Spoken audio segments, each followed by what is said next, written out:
کریم کرتے ہیں، آخر میں صدق اللہ العظیم پڑھتے ہیں. تو ہمارے ہاں یہ بات نہیں عموماً دیکھنے میں آتی. نہیں، بعض پڑھتے بھی ہیں. اچھا، یعنی اس بعض میں ہم غالب پڑھتے ہیں، کسی نے اعتراض نہیں کیا. اچھا، کوئی حرج نہیں ہے.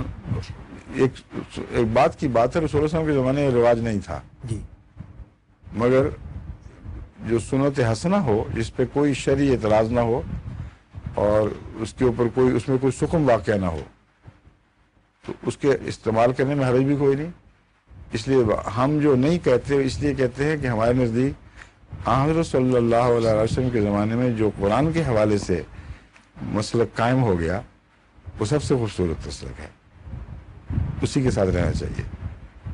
جو کہتے ہیں ایک سنت حسنہ داخل کرنے کی اجازت بھی تو ہے، ہم کہتے ہیں تم بے شک اختیار کرو، مگر تمہیں گناہ کوئی نہیں ہوگا، لیکن ہمیں نہیں پسند. ہم نے تو وہی مسلک پسند ہے جو رسول اللہ صلی اللہ علیہ وسلم کے زمانے میں رائج تھا.